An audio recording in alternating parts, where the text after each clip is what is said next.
आत्ताच्या स्थितीमध्ये सर्वात जास्त वापरलं जाणारं माध्यम हे सोशल मीडिया. या माध्यमामुळे लोकांना एकमेकांशी जोडून ठेवण्यासाठी मदत होत असते, जसं की मित्रमैत्रीण, नातेवाईक, प्रियजनांची. यामुळे ते एकमेकांच्या अधिक जवळ येतात. असे असले तरी त्याचे जेवढे सकारात्मक परिणाम आहेत तेवढेच नकारात्मक परिणाम देखील दिसून येतात. याचा सर्वात जास्त प्रभाव हा नातेसंबंधावर होताना दिसत आहे. यामुळे घटस्फोट घेणाऱ्यांची संख्या ही दिवसेंदिवस वाढतच चालली.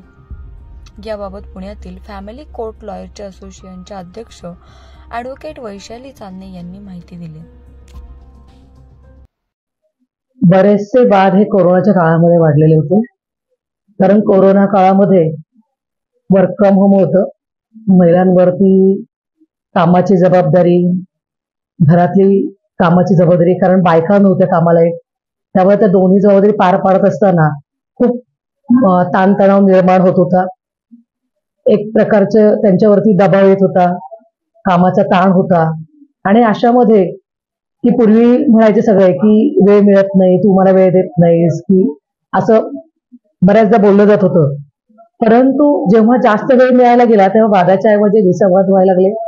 दोघेही अगदी नवरा बायको शेजारी बसले तरी त्यांचे डोकं हे मोबाईलमध्ये असायचं आणि रात्रभर चॅटिंग असायचे. आणि त्याच्यातून संशयाची सुई निर्माण झाली.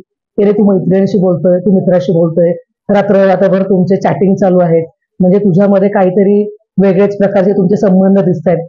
आणि त्याच्यातून वादाला सुरुवात झाली. आणि ती वादाची ठिणगी इतकी वाढली की त्याच्यामध्ये घरच्यांचा इंटरफेरन्स वाढू लागला.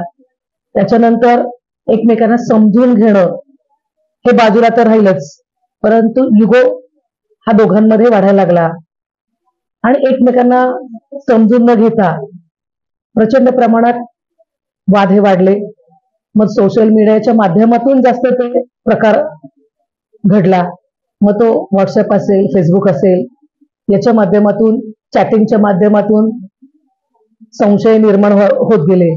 आणि घरच्यांबरोबर संवाद व्हायच्या ऐवजी सोशल मीडियाच्या माध्यमातून मित्रमैत्रिणींशी जास्तच संवाद वाढले. आणि त्याच्यातून वेगळी मैत्री, वेगळं नातं निर्माण व्हायला लागलं. आणि ते नातं इतकं वेगळं निर्माण झालं की त्याच्यामध्ये प्रकरणं बऱ्यापैकी हे घटस्फोटाला गेली. त्याच्यामध्ये ज्या बायका नोकरी करून घरकाम करायच्या त्यांच्यामध्ये इतकं तणाव निर्माण झाला की घरची जबाबदारी, कामाची जबाबदारी, घरातले लोक काही काम करत नव्हते. पुरुष प्रधान संस्कृती, त्यामुळे पुरुष हे दे खायला, ते दे खायला करून मागायचे. आणि त्यामुळे त्यांना इतकं कामाचा ट्रेस वाढत गेला. आणि त्याच्यामुळे प्रचंड वाद निर्माण होऊ लागले घरामध्ये. किरकोळ कारणामुळे वाद निर्माण होऊ लागले. आणि त्याच्यामध्ये घरातले लोक समजावून सांगायचे, तू कमवती आहेस, त्यामुळे याच्यावर काय अवलंबून नाहीस, त्यामुळे याचं ऐकून घ्यायचं नाही, त्याच्यावर तू तुझा वेगळा रस्ता धर, तो त्याचा वेगळा रस्ता धरेल. आणि अशातूनच घटस्फोटाचे प्रमाण हे प्रचंड प्रमाणात वाढू लागले. अंदाजे कोरोनाच्या काळामध्ये जास्तीत जास्त घटस्फोटाचं प्रमाण वाढलं होतं.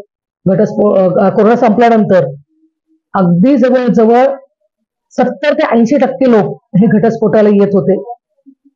आणि त्याच्यानंतर थोडस प्रमाण हे कमी झालं.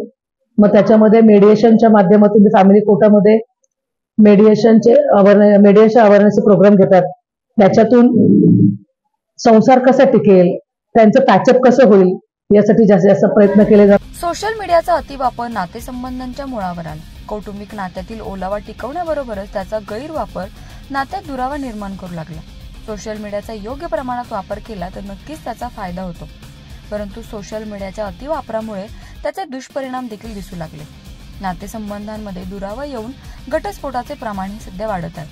परंतु होऊ नये यासाठी खबरदारी घेणं देखील तितकंच महत्त्वाचं. एकमेकांना समजून घेणं, तसंच दोघांनी एकमताने विचार करणं, वाद होणार नाही त्याची खबरदारी घेणं, कुठल्याही गोष्टी लपून न ठेवता आपल्या जोडीदाराशी अधिक प्रामाणिक राहणं व जास्तीत जास्त काळ एकमेकांशी घालवणं, यामुळे नाते घट्ट होण्यास मदत होऊ शकते. प्राची केदारी, लोकल 18, पुणे.